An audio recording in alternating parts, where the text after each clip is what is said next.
চিপিংডি আসরে ১৪ নম্বর কাড়ায় ১ নম্বর কাড়া লড়াই, সময় ৭টা ৩০ মিনিট, প্রাইজ ৫,০০১ টাকা। অসিত মাহাতো বনাম নকুল মাহাতো ফতেপুর। চিপিংডি আসরে ১১ নম্বর কাড়ায় ২ নম্বর কাড়া লড়াই, সময় ৭টা ৫০, প্রাইজ ৭,০০১ টাকা। চিত্তরঞ্জন মাহাতো বনাম মহানন্দ মাহাতো নিশ্চিতপুর। চিপিংডি আসরে ১৩ নম্বর কাড়ায় ৩ নম্বর কাড়া লড়াই, সময় ৮টা ১৫ মিনিট, প্রাইজ ৫,০০১ টাকা। হারাধন মাহাতো বনাম রঞ্জিত মাহাতো স্বরূপডি। চিপিংডি আসরে ১৫ নম্বর কাড়া ৪ নম্বর কাড়া লড়াই, সময় ৮টা ২৫ মিনিট, প্রাইজ ৫,০০১ টাকা। হলধর মাহাতো বনাম জ্যোতিলাল মাহাতো শিমুদুরি। চিপিংডি আসরে ১২ নম্বর কাড়ায় ৫ নম্বর কাড়া লড়াই, সময় ৮টা ৪০ মিনিট, প্রাইজ ৫,০০১ টাকা। কৃত্তিবাস মাহাতো বনাম অর্জুন মাহাতো ডুমারি। চিপিংডি আসরে ৭ নম্বর কাড়ায় ৬ নম্বর কাড়া লড়াই, সময় ৮টা ৫৫ মিনিট, প্রাইজ ১০,০০১ টাকা। কৃত্তিবাস মাহাতো বনাম মনোহর মাহাতো ধমনী। চিপিংডি আসরে ১৬ নম্বর কাড়ায় ৭ নম্বর কাড়া লড়াই, সময় ৯টা ১৫ মিনিট, প্রাইজ ৭,০০১ টাকা। গেন্দারাম মাহাতো বনাম সনত মাহাতো ধবেড়া। চিপিংডি আসরে ৯ নম্বর কাড়ায় ৮ নম্বর কাড়া লড়াই, ৯টা ৩০ মিনিট, প্রাইজ ১০,০০১ টাকা। শক্তিপদ মাহাতো বনাম মানিক রায় মাহাতো ধাতকিডি। চিপিংডি আসরে ১৯ নম্বর কাড়ায় ৯ নম্বর কাড়া লড়াই, সময় ৯টা ৪৫ মিনিট, প্রাইজ ১২,০০১ টাকা। তাপস মাহাতো পাহাড় মাহাতো ঝাড়াটাঁড়ি। চিপিংডি আসরে ১৮ নম্বর কাড়ায় ১০ নম্বর কাড়া লড়াই, সময় ১০টা ১৫ মিনিট, প্রাইজ ১১,০০১ টাকা। তাপস মাহাতো বনাম রামনাথ মাহাতো মুরুগডি।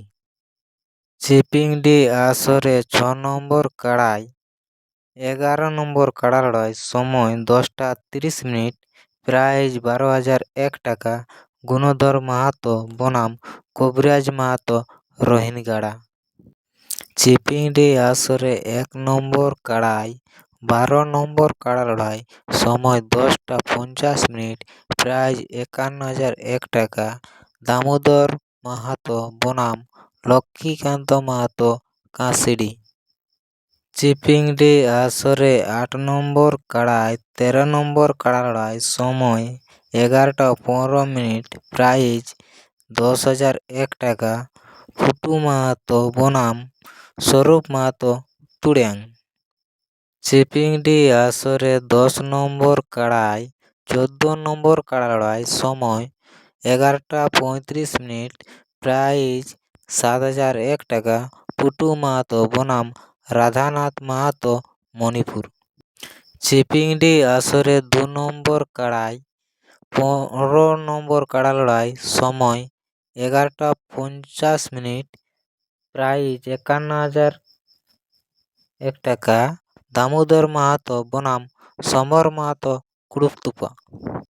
চিপিংডি আসরে ১৭ নম্বর কাড়ায় ১৬ নম্বর কাড়া লড়াই, সময় ১২টা ১৫ মিনিট, প্রাইজ ৫,০০১ টাকা।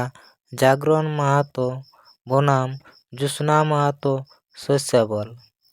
চিপিংডি আসরে ২০ নম্বর কাড়ায় ১৭ নম্বর কাড়া লড়াই, সময় ১২টা ৩০ মিনিট, প্রাইজ ১০,০০১ টাকা।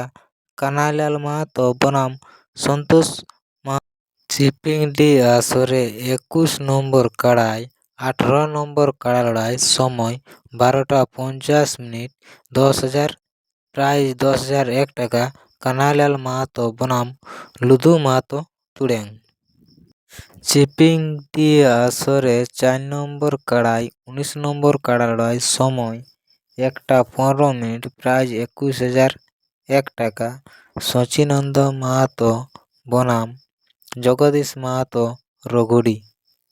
চিপিংডি আসরে 3 নম্বর কাড়ায় 20 নম্বর কাড়া লড়াই 1টা 35 মিনিট, প্রাইজ 21,001 টাকা। বানেশ্বর মাহাতো বনাম গোল্টু মাহাতো কাকু। চিপিংডি আসরে 5 নম্বর কাড়ায় 21 নম্বর কাড়া লড়াই, সময় 2টা, প্রাইজ 15,001 টাকা।